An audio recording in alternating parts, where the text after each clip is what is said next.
好 Hello ，Hello，大家好，今日係3月19號，星期三，係係辛苦新西時間，係，我係社工法拉，義工阿蓮啊。係好，開始第一單啦。係公立公園加價消息，公園收費檢討於本月內公佈，時間將近尾聲。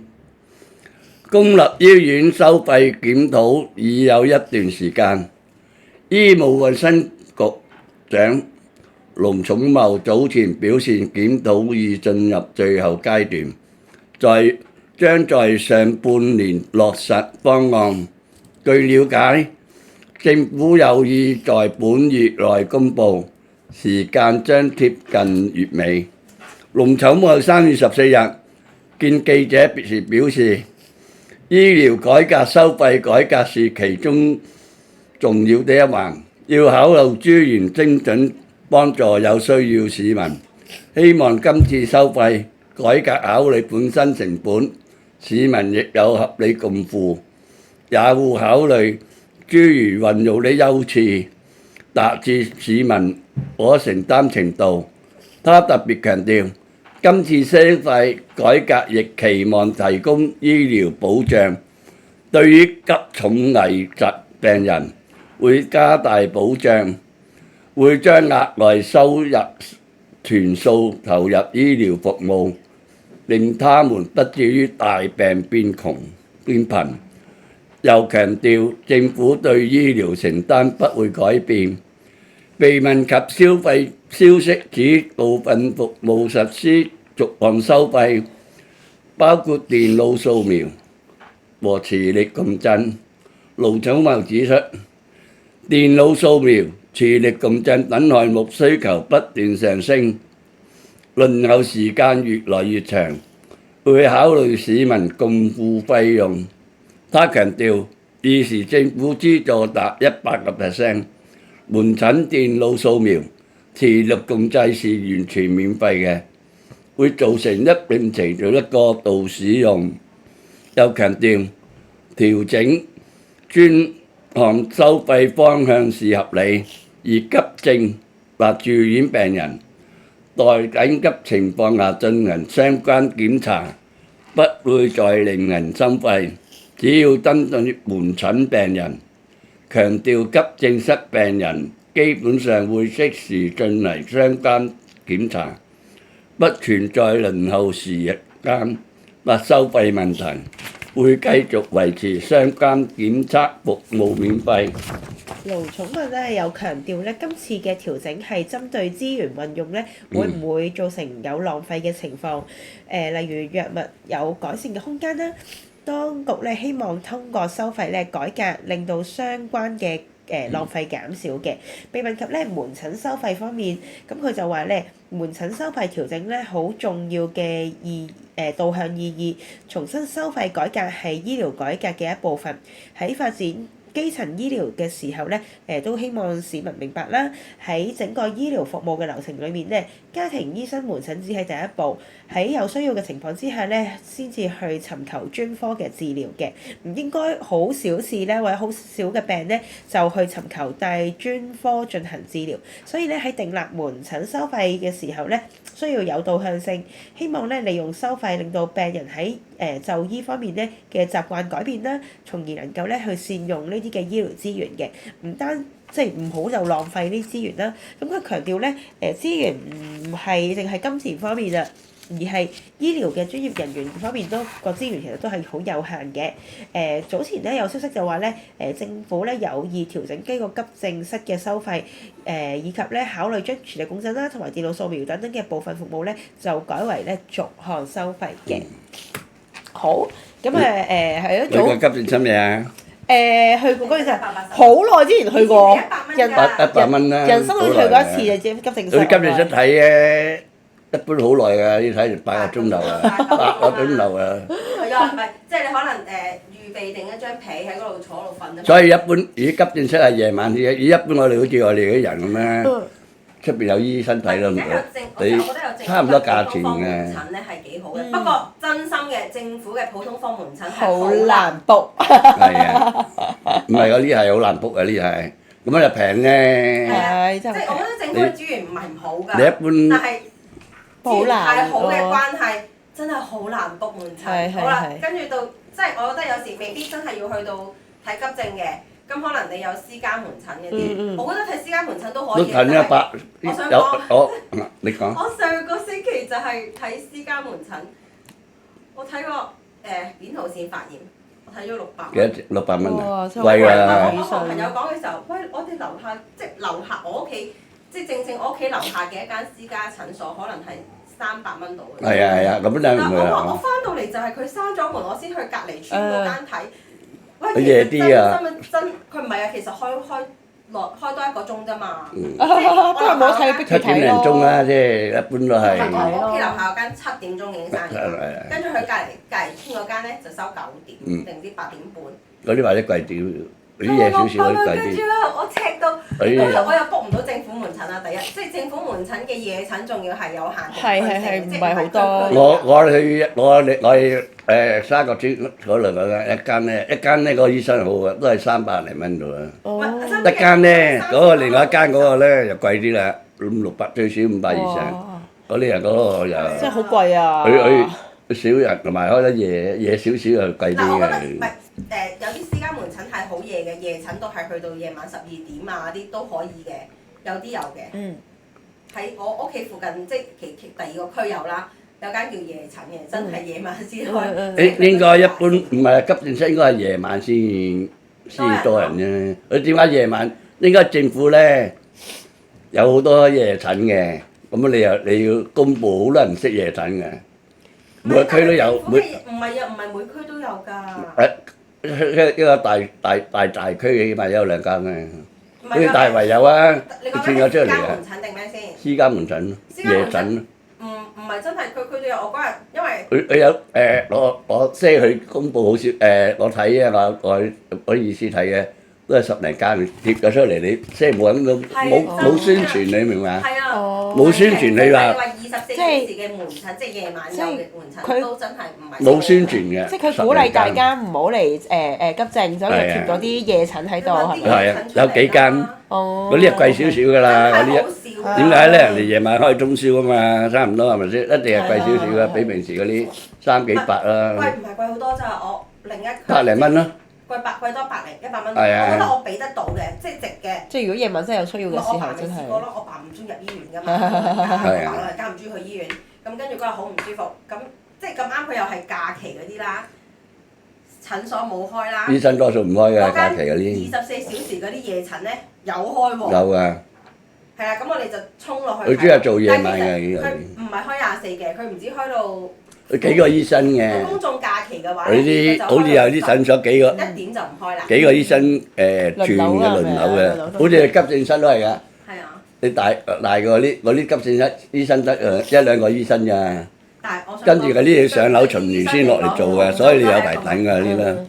不過咧，我諗你睇都係冇咩睇一睇，有咩冇嘢冇就走咁啊！除非你真係留意嗰啲嘢，真係乜嘢，咁你照啊，照完之後咧，咁你上去，一般唔係好似啦發燒嗰啲，企埋喺邊等啊，等佢退燒啦咁樣。要等勁耐，不如你去夜診嗰啲攞藥走佢好多唔識啊，唔係好多。唔知邊度有。唔係，但係唔係真係區區都有㗎。講真，我試過上網揾啦，到我真係打去冇開㗎咯。即係你上網咁，而家真係科技好發達嘅時候，你真係會上網揾啊。呢度會有診所係開緊門㗎，咁你去揾嘅時候，我想講我嗰日打4間，呢1間係開緊。所以有時話俾我聽，我就嚟收工㗎啦。所以有時去急症室都係佢哋都唔想去急症室嘅，其實都係啦，但係冇辦法之下揾唔到。嗰間嘢又唔近我，可能急症室仲近我啲，我不如去急症室，等啦嗰啲咧，嗰啲人係咁嘅。你緊幾個鐘頭啊？我幾廿年前去真唔真？唔係啊，但係佢唔知佢。我排完隊啊，咁你啊扭翻屋企先。係啊2個鐘頭而家好嘅係有電子化咗咧，喂就嚟到你啦。咁啊好啲啦。係就嚟到你啦，你可以翻落去啦咁。我就翻屋企唞完再落翻去，我嗰次整親腳咪係咯。即係佢話可能要等幾個鐘喎，你可以翻屋企唞陣先再翻落嚟。我話咁我直接問個姑娘，我要等幾耐？你冇電子，冇電話嗰啲 A 歌咩？喺嗰度應該會有提示你㗎啦，你自己跟翻個提示落嚟啦。我話係真唔係㗎？我話你唔好呃我喎，嗱唔係，佢佢話嗱，你有個醜 number 㗎嘛，係你見到仲有3個到你，你好翻落嚟啦。你屋企近唔近？我話唔近夠隔離區嘅喎。咁啊，咁你5個醜嘅時間好搭車翻落嚟啦。我真係跟住佢，跟住啱啱一翻到去，之後搭緊車已經話下一個到我咯。我心諗死啦，我會唔會趕唔切？我好彩我去到佢先啱啱嗌我咯。不過而家又好好嘅，即係我覺得有呢個 Apps 嘅係啦嘅服務咁樣。咁不過我估即係大家探討緊嗰個究竟即係要唔要加價，其實加價應該要嘅咧。加價我覺得要嘅，但係好得意嘅，我見話急症室嗰邊好似係話你非緊急嗰啲咧係會收錢，好緊急啦，真係好緊急嗰啲係免費啊！唔係，有機會係咁樣樣喎。有另一個 post 係啊，即係我唔係我哋今日呢一個新聞嘅嗰個報章啦，另一個報章係話可能係醫院急症室嘅收費會係你非緊急嗰堆你係要收錢。即係超級大嘅交通意外，佢要送到嚟咁咪。嗰啲係可能免費添。漏嗰啲打10字嘅，即係打999嗰啲又唔使啊，都要。要，你個情況，即係評估咗你唔係緊急佢咧，佢又第一出院前收俾費啊，留醫嗰啲都要嘅，100蚊留埋醫嘅人，我唔知咪包食啊。咁我你點樣先知我係唔係免費嗰個？因為佢係你係可以去到即係叫姑娘去做咗個分流先，再去俾錢定係點先？唔使即刻俾住，因為我係俾㗎，俾咗先㗎，係啊，俾咗100蚊，俾咗先100蚊。如果佢免費嗰啲係咪有得？冇得免費㗎啦，已經全部入今日入嗰啲好少免費啊，除非你係車禍啊嗰啲唔使嚟攞啲護士嗰啲10字車同你搞埋㗎啦，嗰啲去唔到去㗎啦。你一般自己走去一定要俾咗錢，因為佢仲坐喺度分流都緊1個鐘頭啊！你見醫生啊，唔好睇分流1個鐘頭先2個鐘頭啊！嗰啲大醫院就真係咁。我成日問醫生，你哋咪喺醫院入面㗎？好，下一單。好啦，我哋去下一單啦。第二單，戶送 delivery 屋啊，撤出香港啦。消委會咧就接到12單嘅投訴咧，涉及咧5000蚊嘅款項啦。有消費者咧就擔心咧未能夠享用有關嘅優惠嘅。咁呢個外賣平台啦，戶送咧就早前就宣布咗撤出香港市場啦，應該係上個禮拜一啦，係啦。咁我會將部分嘅資產咧出售俾另一個嘅外賣平台，係啦，Foodpanda 啦。咁而家咧現有嘅客戶，即係戶送嘅現有客戶咧，同埋嘅送遞員咧，可以轉移去到呢個食物熊貓嘅平台繼續服務嘅。咁消費者委員會總幹事黃鳳嫻就透露咧，消委會至今咧接獲咧12宗嘅投訴，就涉及大約5000幾蚊啦。咁最高嘅投訴個案嘅金額咧係達到600蚊嘅港幣嘅。咁咧 Foodpanda 咧早前就宣布咧，戶送嘅付費會員可以獲贈半年嘅免費會籍作為呢個過渡嘅安排。然而咧，部分人咧已經同時擁有咗即係每個即係戶送啦，同埋 Foodpanda 嘅帳戶啦，就擔心咧，其實根本就即係享用唔到相關嘅優惠嘅喎。此外咧，亦都有消費者咧表明咧唔會想轉會嘅，或者我唔想用呢個 Foodpanda 嘅服務嘅。希望咧就住已經購買咗嘅戶送會籍咧，可以有退款嘅安排啦。咁我提到咧相關咧平台嘅安排咧，用戶6個月之後咧就會自動續約㗎啦。咁黃鳳嫻就認為咧，平台應該去尊重消費者嘅意願啦，讓到用戶咧自行決定究竟需唔需要去續會籍啦，而係唔係自動幫佢續約啦。佢促請咧食物熊貓即係 Foodpanda 咧就盡早同戶送咧就嘅用戶溝通啦，交代清晰咧呢個細節嘅安排啦，以消除咧消費者嘅疑慮嘅。同時咧，佢都呼籲咧戶送同埋 Foodpanda 咧妥善處理客戶嘅個人資料啦，確保轉移過程咧符合呢個私隱保障嘅要求嘅。咁消委會話咧，而家咧戶送咧就正咧就同呢個 Foodpanda 咧有一個密切嘅溝通啦，咁稍後就會再交代相關嘅細節嘅。你 pet 餐大個熊貓啊！係啊，食物。我呢要交保證金嘅咩？我估佢哋可能買咗啲會籍買會籍嗰啲券，即係扣錢咁啊！即係食咩啊扣落去嗰啲咁嗱，啊。我以我所知即係唔使交錢嘅有啲咧就真係免費做會員嘅，咁就你咪每次嗌嘢嘅時候每次俾咯，係啦。即係綁咗戶口先啦，綁咗就自動扣㗎啦。跟住咧，我見我細妹咧，佢就真係有買到呢個 Food Panda 嘅會籍嘅，但係冇送到我嘅，係啦，咁就可能要俾一嚿錢咯，係啦，俾一嚿錢，咁之後唔知好一段時間唔使俾運費咁樣咯。會俾運費嘅咩？要㗎，即係例如我嗌外賣，係啦，7蚊，我啦一嘅，係啦，你係要幾蚊嘅？係啦，你嗌一件就係700蚊，嗌10件8件又係咁多錢。係啦，係啊。不過嗱，我本人就比較少叫外賣嘅，因為係咯。咁我覺得唔係幾抵，因為不過咧，而家咧香港人都好慣常叫外賣㗎啦。我嗰次咧睇新聞咧，話咧有個客人咧叫咗2000幾單外賣咯，近即係佢開始有呢個外賣平台嘅時候咧，佢喺可能戶送係嗌咗2000幾次外賣咯。即係你諗下，一年都係300幾日啫。即係平均係可能真係一日都嗌咁誇張喎，咁我就係咯，我就即係佢就唔好寫單咁樣。早晚嗌嘅，早晚中午晏晝啦，都仲唔多啊，都係700幾啫，以為1000幾早餐嗌。幾年啦，我係幾年嘅事咯，幾年一年。即係幾年嗌到2000幾？係啦。咁啊唔係啩？唔係多。嚇2000幾？我人生都唔知嗌咗20單都冇喎，應該。你唔會嗌外賣嘅？係我好少啊，幾年啦咩嘢？係啊，咁所以我估即係對於某啲人嚟講就真係。係咪嗌外賣嚟講緊係咪啊？係啊。你有冇？唔係你識嗌好。嗱，我好少嗌。點解嘅？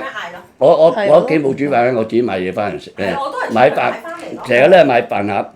我見過你買點個真係好靚嘅食嗰樣，又有湯，我真係好我個女啊見食點佢真係好靚嗰啲嘢。不過有時咧叫外賣唔係多精細啲嗰啲嘢。同埋有時叫外賣，的確係真係方便好多。有時唔係好想出街啊，唔係好想梳頭咁樣就有人送到上門，又真係幾好嘅。不過就要等咯，有時好快喎！依家半個鐘頭一般半個鐘啦，以前快啲，而家少啲嘅樣。係咯，咁啊係咯，下一單咁啊。係啦，下一單唔該。強制舉報虐兒調查，2/3家長不清楚條例內容，20%人以為用物件擊打冇犯法。強制舉報虐兒虐待兒童條例明年1月20日生效。香港中華基督教青年會調查發現，約6/6受訪家長不清楚條例內容，更有近30%家長認為適當體罰能改變子女行為。YMCA 建議家長多關注自身情緒，提升情緒管理，使用外在資源，向專業人士求助，多讚賞鼓勵孩子建立良好家庭關係等。調查於去年7月至11月期間進行，以問卷形式訪問2539名育有未成年子女的家長，訪問他們對保護兒童及強制舉報條例認知，以及親子溝通和管理情況。如果發現訪問他們的保護兒童及強制舉報條例，如果發現60%多受訪家長表示不清楚強制舉報虐兒童條例內容，家長對構成虐兒行為亦未有充分認知，46% 受訪家長不知道故意不讓其上學會構成犯法，計有19% 受訪家長認為用物件擊打都觸犯虐兒相關條例。調查亦發現，7成家長曾因管教子女問題出現情緒波動，30%甚至出現情緒失控。另外，27% 家長認為適當體罰能改變子女行為，40% 家長不知道將年幼孩子留在家中，將孩子困在廁所、房間、廚房或推入衣櫃，故意不讓孩子上學等行為，可能觸犯虐兒相關條例。冇錯啦。YMCA 咧即係協調幹事施文欣就話咧，香港主要係一個華人嘅社會啦，家長咧好多時候都將小朋友咧就同佢哋嘅個人成就掛鈎，着重咧管教啦。佢話咧，我哋咧由細到大都聽到即係棒下出孝兒啦，讀書最緊要啦。佢希望咧家長先好好照顧個人嘅情緒同埋心理需要，從多角度去睇待事物啦，同埋理解小朋友嘅感受。希望咧家長去感恩啦。其實每一個小朋友都有自己嘅獨特性，唔一定要個個都一模一樣啦。未必可能個個都係律師，但係可以係一個藝術家，呢都係恩賜嚟嘅。父母咧應該咧多啲去欣賞佢自己小朋友唔同方面嘅才華。咁咧執業律師蘇文傑就話咧，虐待其實包含咧身體嘅嚴重傷害啦，同性相關嘅行為啦，精神傷害啦，疏忽照顧等等。被問到咧打手板究竟係咪屬於虐兒咧，佢稱咧法律上咧就未算係嘅，除非用鐵尺打小朋友，打到佢皮開肉裂啦，又或者咧長期打到身體機能或者肢體上受嚴重嘅傷害。不過咧香港咧有侵害人身罪條例，擁有照顧責任人士如果對唔足16歲嘅兒童造成任何不必要嘅身體或者精神痛楚咧，即屬犯法嘅。強制舉報虐兒條例之下，25項嘅專業人士，包括社工啦、老師啦、醫護人員啦，需要舉報嚴重虐兒個案，否則咧有機會咧觸犯咧沒有保護罪。律師咧就話啦，法例咧對於同住家庭嘅成員嘅要求咧係較為嚴格嘅。以2018年有個女孩子叫做琳琳啦嘅虐殺案為例，除咗咧施虐嘅父親同埋繼母被裁定謀殺之外咧，其實咧同琳琳一齊住嘅繼母嘅母親，即係繼母嘅係啦，繼婆啱啦，亦都咧被裁定咧殘暴對待兒童罪成立啊！佢呼籲咧市民咧需要留意身邊未滿16歲嘅人士，究竟佢哋嘅身體上面有冇一啲懷疑被虐待嘅痕跡咧，或者呢有啲被疏忽照顧嘅風險咧，都應該要伸出援手嘅。咁啊，但係頭先都講啦，就係下年嘅1月20號咧，即係個強制舉報虐兒條例就會生效啦。咁就原來好多家長其實都唔係好了解呢條條例係乜嘢，其實都屬於正常嘅，係啦。因為頭先講咧就係，因為香港咧都係一啲華人社會啦，咁啊打下小朋友，其實好似都係好常見啦，係啦，習慣咗啦，係啦，同埋覺得唔打佢哋係唔聽話或者唔知驚咁樣噶嘛。咁我想問下彩源以前有冇試過打細路咧？我冇啊，我冇上。唔會唔打，咁你又幾好喎？我冇管教佢，我冇管佢喎，我哋啊。係咪啊？冇顧家嘅喎，所以冇乜嘢。疏忽照顧係咪啊？我老婆佢教得好嚴，又冇打佢，冇打過佢。但係冇打嘅，我覺得幾好喎，你哋。我咧記得。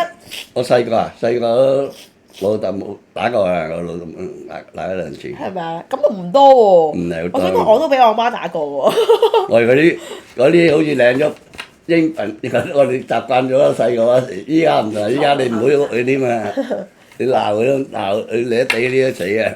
我咧覺得咧，以前咧有時都覺得啲媽咪好犀利㗎啦。我媽咪咧，我哋即係4姊妹咧，其實咧都唔係成日打我哋嘅都，即係我覺得都算係好忍得㗎啦，阿媽。因為有時咧湊細路咧真係好個情緒好浮動㗎嘛，你知道。有時即係頭先學阿義工話齋就係，其實你唔理佢，你反而冇咁嬲。你有時咧要想教好佢嘅時候咧，就或者成日面對住咧，其實係好難頂咯，嗰個感覺都。阿二玲係咪啊？二玲你幾個啦？你有幾多個？3個。幾大啊？最大16歲啊？最細嗰啲。最細6歲咋。有冇鬧嘅？梗有啦。唔可以啊！你嚟緊小心啲咯。而家打唔得，鬧得啩，話佢得啩，打手板暫時。有啊，打咯有打，一路話咯有冇啊？打手板，腳板。腳攞手嚟。係攞腳板底嚟。不過咧，我以前咧記得我成日咧同啲家長講咧，其實咧即係如果可以唔打就唔好打咯，因為咧我同話即係你而家呢刻夠佢打啫，其實佢大多幾年你唔夠佢打㗎啦，其實即係都好似即係解決唔到方法啊咁樣樣，咁所以即係一般細路仔2-3歲你可以仲話佢，到7-8歲咧你就冇得搞啦。小學開始就真係冇得。一上小學啊嗰啲唔可以嘅。係啊，你打翻我條先話啊！仲係話打下腳板睇，讀個小學唔可以㗎啦，姑娘。係啊，讀真係。個小學。佢自己有反抗，佢個人有反抗嘅，佢你嘅。係真係要 hold 住佢嘅。係啊，所以你係會捉實佢嚟。所以有時你教我睇嘅人，有啲班我出去見嗰啲細路仔，佢家長教得咁好，你由細教，你唔好乜嘢。有啲家長真係好，即係帶啲小朋友去酒樓食嘢咁樣坐定定，有啲咪周圍走啊，係啊。所以一定要教。即係由細開始要即係等佢有一個好話嘅習慣咁樣都咯。係啊！係啦，咁細心啲啊，家長啊嚇，記住好好控制自己嘅情緒啊。好，下一單啦。消委會推可持續消費，提27個生活小貼士，轉用番梘、自攜餐盒，做一件事，每年慳300元。去年全年氣温達24.8度，是有紀錄以來最暖一年。消委會呼籲消費者積極養成環保消費和生活習慣，將可持續元素融合生活細節，亦鼓勵企業把握銀髮經濟機遇，助銀髮族公平轉型。消委會在節能減費、走塑和綠色採購3大方面整合27個生活小貼士，如選擇1級能源效益標準籤的電器，自備環保袋，轉用番梘不用沐浴露。消委會補充，另一簡單易行的源頭減費方法是從飲食習慣入手，例如避免過量點食，以及自備食物盒打包。淨食嗰啲攞翻去啦，即係。消委會指今年財政預算案撥款1.8億元，增加全港住宅的智能廚餘回收桶或廚餘收集設施，擴大回收網絡和提供回收量，市民若多加利用，亦有助減輕推填區壓力。咁以下嚟咧，我哋咧就會提翻幾樣嘅生活貼士啦，係啦，咁希望咧都可以即係令到個環境叫做減省一啲不必要嘅即係能源啊，或者減費啦。咁啊，第一咧就係咧提我哋咧就係記得我哋咧去揀一電器嘅時候咧，要揀翻一啲1級能源效益嘅型號啦。咁另外咧就係咧例如咧嗰啲電器啦，就係如果你唔用嘅時候就可能真係拋咗粒掣佢咯，係啦，咁就例如洗衣機啊嗰啲都係嘅喎。咁另外咧洗衣機嘅時候咧就首先要裝滿晒衫先洗啦。咁我知係好難嘅，因為有時擺得耐都臭啦啲衫係咪？咁但係盡量就擺滿一機先至洗啦。咁咧就個水溫咧最好咧就係30度。好過40度嘅，即係係啦，就取代40度啦咁樣，咁就話可以會慳電啲喎。咁另外咧就係咧，有時咧我哋咧煲嗰啲老火湯咧，就嘗試下就用壓力煲啦，就會快少少，咁就唔使用明火煲咁耐啦。咁另外仲有使用公共交通工具啦，咁就避免咧即係太多自己揸車啦，因為咁樣咧就會造成一個環境嘅影響嘅。咁另外咧就係咧頭先義工就講到啦，就係我哋咧自己預備一啲嘅食物盒去買可能一啲或者攞埋一啲食剩嘅嘢啦，唔好造成浪費啦。我見而家好多人都有㗎啦，買咖啡都自己帶咖啡杯啊咁樣樣。咁啊帶水樽啦，係啦，咁就自己帶袋去買水果啊等等，呢啲都係好緊要嘅，同埋呢啲都係好簡單嘅事情啦。咁我記得我以前咧試過一期咧買麵包都自己帶膠袋嘅，即係帶袋咯買麵包咯，係啦。咁另外咧就係咧頭先一個即係我自己都冇為意嘅嘢就係咧。原來咧用番梘其實係好過用沐浴露喎，點解咧？原來因為沐浴露咧個包裝太大啊，同埋係好多膠，係啦，有樽咁樣，咁佢就係啦，就鼓勵我哋用番梘番梘咧，可以沖紙好耐啊，係啦，都係嘅。都係沖涼㗎，你用個樽擠落去咧，擠好快冇啦。係啦，咁同埋有如果啲衫啊已經長大咗唔啱着，就即係環保俾其他可能身邊嘅朋友啊咁樣咯，尤其是小朋友嘅衫，因為小朋友戴得好快㗎嘛，鞋啊嗰啲又係啦咁啊盡量咧減少食肉類啦，同埋一啲瀕臨絕種嘅一啲嘅物種，例如魚翅啊、發菜啊等等呢啲咧，咁都可以咧減少呢個碳排放嘅，係啦。咁想聽下大家個生活習慣係點樣樣㗎？即係你頭先講嗰啲有冇機會做到咧？真係冇啦，我哋呢度而家係做呢啲係後啲細路仔。由細開始啊，係咪啊？一定細路仔大。都係我哋呢度習慣咗。係啊。例如咧頭先講到話，而家即係好多嘅住宅咧都有啲廚餘回收桶咧。其實我屋企樓下開始有啦，佢真係好得意。午時先有啊！你擺好多個喎，我見冇俾人抌，好少人抌喎。我先得兩棟樓，佢兩棟樓都有一部。咁真係有冇用㗎？你哋？其實我覺得，你兩條，我哋以前一條村兩棟樓，你一部機未夠。我哋擺嚟嗰啲，啲人唔費事擺嚟我哋以前嗰啲啊。希望便利到大家。即係你而家棟棟都有，其實有冇咁嘅必要？即係我都明。鼓勵大家用。我就認為咁啊，假如我哋呢啲咧，可以攞去賣，玻璃樽又賣得咩賣？一係整按金，一係整按金，即係個每個樽又2蚊啊，或者好似飲汽水嗰啲啊。牛奶樽1蚊一個樽。依家都收啊，牛奶樽為咩為70嗰啲啊。係啊，記得有收1蚊一個樽嘅。1蚊一個樽咯。嗰啲係啊，點解要攞翻去啊？以前嗰啲係。但係我會咩嘅？係啦。咁我估我哋如果可以嘅話，就每人做少少啦。咁我明嘅，因為我阿爸阿媽咧，我叫佢喂，你買香蕉唔好再用，即係佢喺街市買香蕉咧。但係我叫佢攞翻琴日買香蕉個膠袋咪得咯。咁其實佢都係覺得唔方便嘅攞膠袋。你幾大年紀啊？有冇孭袋啊？唔係60幾歲咯。依家好多都自己整個環保袋㗎。佢冇㗎，我爸就係冇咯。攞唔到嘢啦。如果你個環保袋係接得埋第個咧，係會有人肯袋㗎。我覺得我阿爸係個人懶咯。唔係，佢唔習慣，好似我啲係咩袋，我以前冇，我都整個環保袋。嗱，呢個咁細嘅袋仔，斜咩袋仔，我爸都肯塞一個環保袋。係啊，佢冇㗎，我爸。佢話啲重嘅，佢唔習慣孭呢啲啊。所以咪好好咯，你哋好好咯，你哋嘅習慣。袋，你呢啲袋袋唔到啊！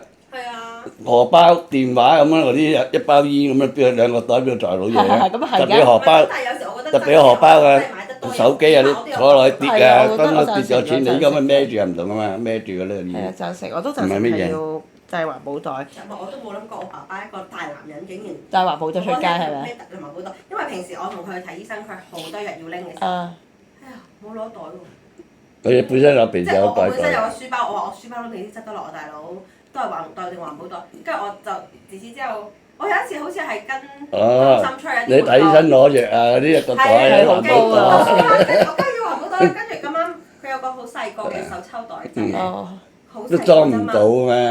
裝得晒啊！咁犀利，擺一擺啊！佢望落去好似好細個咁咯，但係你裝嘢落去咧，一個 A4 size 嘅嘢都裝得到啊！我哋將糖尿藥都幾盒啊！大包，我啲散嘅藥咧都裝得晒啊！2盒都已經頂到咁啲嘢。我覺得咧，香港咧最成功其實就係用環保袋呢樣嘢咧，就係已經都係睇你唔帶袋，睇醫生一定自己識去帶攞藥，記得帶袋去攞藥，除非唔記得啫。有個紙袋，你個紙袋都一定要 keep 住攞嚟裝咯。唔係啊！